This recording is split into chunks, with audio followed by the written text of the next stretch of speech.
ಇನ್ನೂ ಸ್ವಲ್ಪ ಗೋಳೆ ಹಿಡ್ಕೊಳ್ಳಿ, ಗೋಳೆ ಹತ್ರ ಬರಬೇಕು, ಹಂಗೆ ತಗೊಳ್ಳಿ. ಹಾಂ, ಹಿಂದೆ ಮುಂದೆ ಹೋಗಿ ಫುಲ್ಲು ಮಾಡಿ. ಈ ಕಾಲು ಎತ್ತಿ, ಅದು ನಿಧಾನಾಗಿ ಎತ್ತಿ. ಇನ್ನೂ ಎರಡು ಕೈ ಸರಿ ಎತ್ತಬೇಕು ಹಿಂಗೆ. ಹಾಂ, ಎತ್ತಿ ಹಂಗೆ. ಹಾಂ, ಇನ್ನೂ ಸ್ವಲ್ಪ ಬರಬೇಕು ಮೇಲೆ. ಹಾಂ, ಶಬಾಷ್. ಎರಡು ಕೈ ಹಿಂಗೆ ಹಿಡ್ಕೊಳ್ಳಿ, ಹಂಗೆ ತಗೊಳ್ಳಿ. ಅದು ತಗೊಳ್ಳಿ. ಹಾಂ, ಇನ್ನೂ ಸ್ವಲ್ಪ.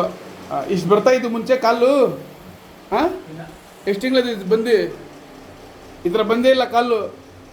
ನತ್ತಿಗೆ ಮಾಡಿ.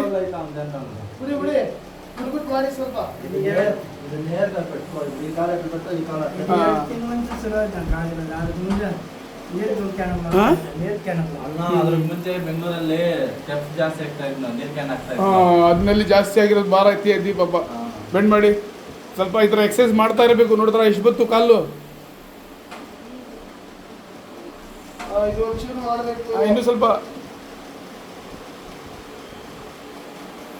ಹೋಯತ್ತ ರೆಡಿ. ಹಾಂ, ಶಿವ ಅಂತ ಬಂದು ತೋರಿಸಿ. ಇನ್ಶಾಲ್ಲ ಭಾಳ ಬೇಗ ವಾಸ ಮಾಡಿಕೊಡ್ತೀನಿ ನಿಧಾನಕ್ಕೆ. ಎದ್ದೇಳಿ ಮೇಲೆ. ಇಲ್ಲಿ ಹಿಂಗತ್ತೈತು ಅಡ್ರೆಸ್ಸು.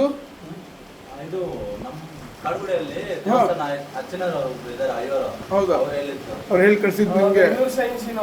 ಅಮ್ಮನ ಹತ್ರ ಹೋಗಿ ವಾಸಿ ಆಯ್ತಿತ್ತು ಬೇಗ ಅಂತ. ಯಾವ ದೇವಸ್ಥಾನ? ಅಲ್ಲಿಂದ ಅವ್ರು ಕಳ್ಸಿರೋದು ನಿಮಗೆ.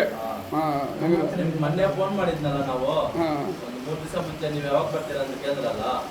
ಹಿಂಗೆ ಊರಲ್ಲಿದ್ದೀನಿ, ಬರ್ತೀನಿ ನನ್ನೆ ಮಂಗಳವಾರ ಬೇಡ ಅಂದ್ರು. ಇವತ್ತು ಬೆಳಗ್ಗೆ ಹೋಗು ಅಂದ್ರು. ಕೂತ್ಕೊಳ್ಳಿ ಚೇರ್ ಮೇಲೆ. ಏನಿಲ್ಲ, ಶಿವ ಅಂತ ಕಂಟಿನ್ಯೂ ಬಂದು ಮಾಡಿಸ್ಕೊಳ್ಳಿ. ಮುಡ್ಸಿ ನೋಡಿ ಇವಾಗ ಎಷ್ಟು ರಿಲೀಫ್ ಆಯ್ತು. ಅದು ಬಿಡಿ ಕಾಲು ಕೆಳಗಡೆ. ಹಾಂ, ಹಾಕಿ.